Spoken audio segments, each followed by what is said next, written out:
Hi everyone, this is our channel, Meet the Real Story. Please like, share and subscribe. Hello everyone, I'm Lauren. Did you ever wonder what it would be like to have your life completely destroyed by someone close to you? Ever thought about what you would do then?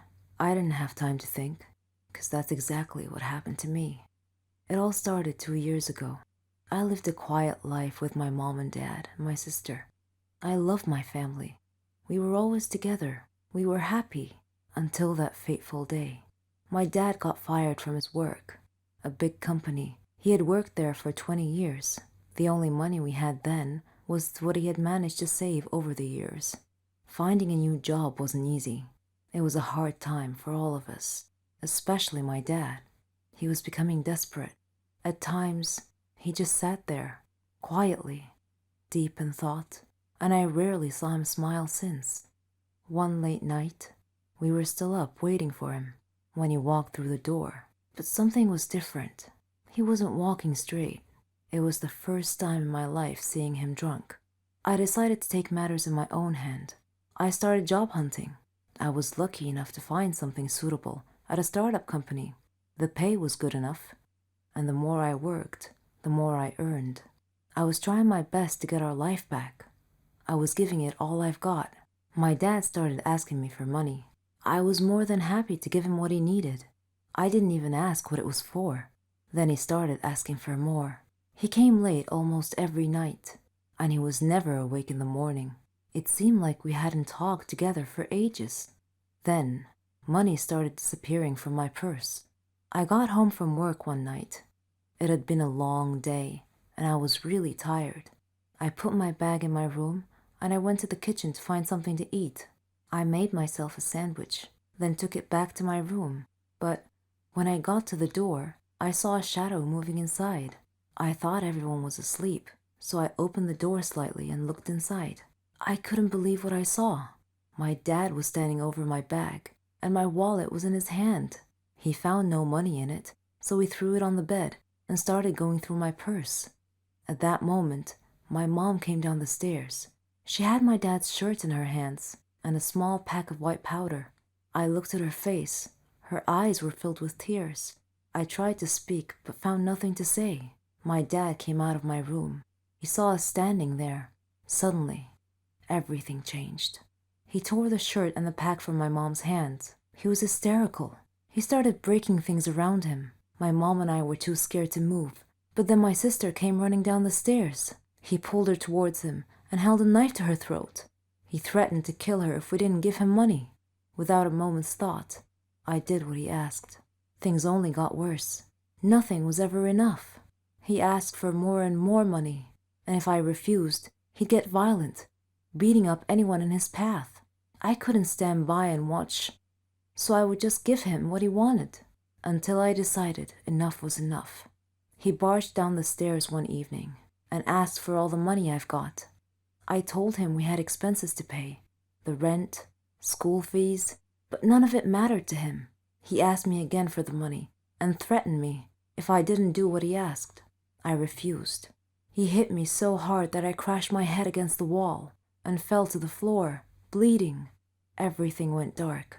My mom took me to different hospitals, and I had to do a lot of checkups and tests, but all the doctors said the same thing, that this was it. I was sentenced to live my life in darkness, never to see the light again. Bumping my head against the wall was one of the reasons, but apparently, my psychological state played a huge role in my recovery. The doctors suggested that I be taken to a psychiatrist. My dad felt sorry for what he had done to me. He quit the drugs and alcohol, tried to be proper, but it was because of him that I was in this state. I didn't know if I could ever find it in myself to forgive him. I was torn inside. He was my dad, but I couldn't forget what had happened. I stopped talking shortly after, and he left, disappearing from our lives. No one knew where he was or what he was doing. A year had passed, and he came home. He sounded good, kind of like how he was before. He's trying to make up for what he had done. But to me, nothing he does makes a difference anymore. I'm still in the dark. That's something I'm gonna have to live with my whole life. I can't change that. What do you think I should do? Do you remember me? Probably not. I'm the girl that can see the future from Wendy's story. I cannot use my real name for safety purposes. For now, call me Sarah. I might have sounded evil or even crazy in Wendy's story, but believe me, this is not even close to the truth. Let me tell you about myself. I come from an extremely strict family. I'm not allowed to have friends, I'm not allowed to leave the house except for school, and I'm barely allowed to access the internet. I live with my mom, my dad, and my much younger brother. I wouldn't say we're homeless, but we are poor. I discovered my power when I saved my mom's life one time. I was only a kid, and we were picking up my brother from daycare. Right before my mom crossed the street, I blacked out and had my very first vision. I ran out of the car and screamed for her to stop. The second she froze in her place, there was a car accident. She could have died. She cried and hugged me but never cared to ask how it happened. We're not a close family, so I never told anyone. I kept having those visions ever since. Years later, I learned how to control them. The few minutes of internet I was allowed, I always tried to look for a reason why or how I got my power. I never got an answer. I needed a distraction because I felt lost and like I did not belong. Now that I'm finally in high school, I asked my parents if I could have a part-time job after school.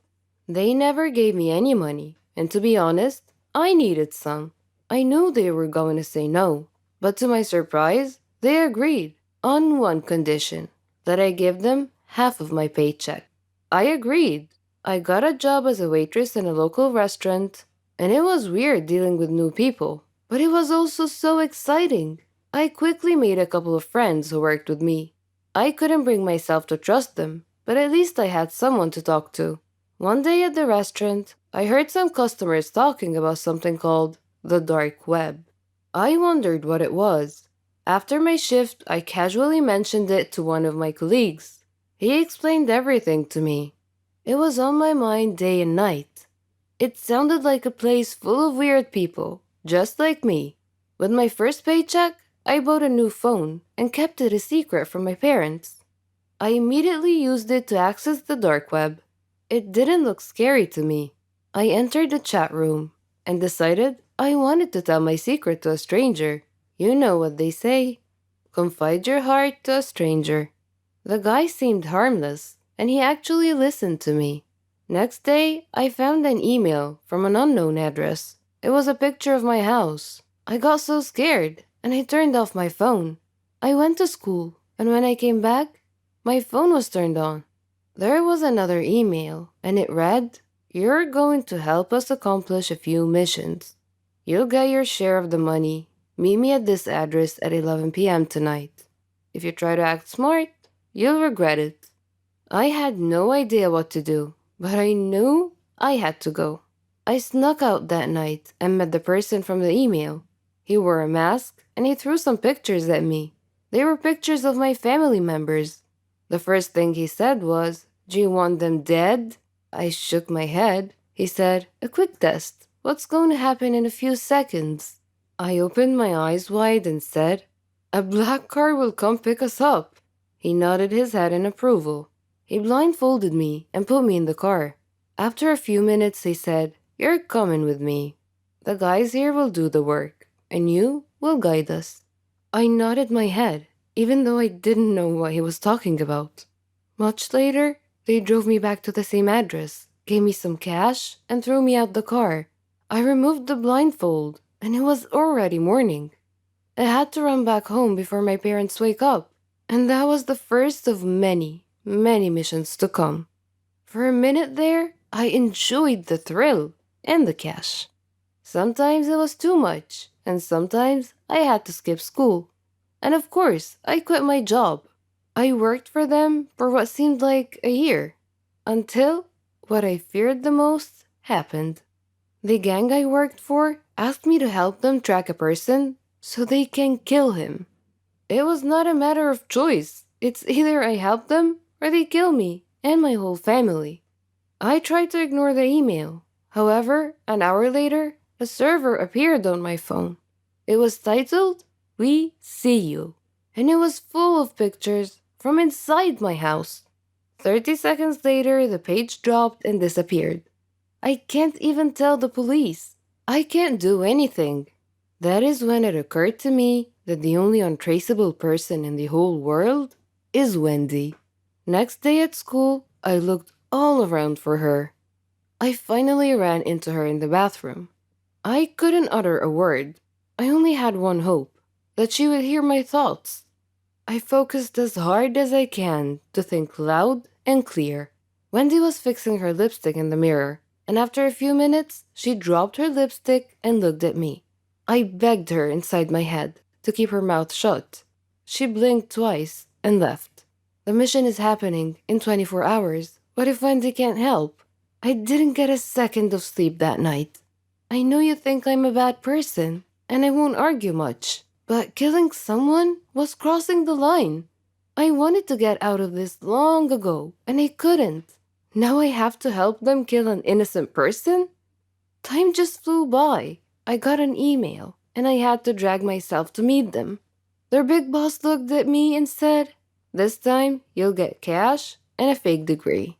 So stop acting like a baby and get to work." I nodded. I thought about giving them wrong information, but I knew I'll get caught. A sniper was waiting for a signal from me to shoot. I was only a few feet away from the victim. I was shaking nonstop. Right before I gave the signal, I heard a police siren. I looked at the sniper and he was about to shoot. I jumped and knocked the innocent man down, but I got shot in the arm. In the blink of an eye, the gang disappeared into thin air. Police called paramedics, and to my surprise, Wendy was here. She practically saved my life. Or are they going to find me and kill me and my family? The police confiscated my phone. My wound was properly taken care of, and they called my parents. To this point, I was not interrogated yet. My parents came, and they couldn't look me in the eyes. A police officer explained what happened, and told them, "She's staying with us until further notice."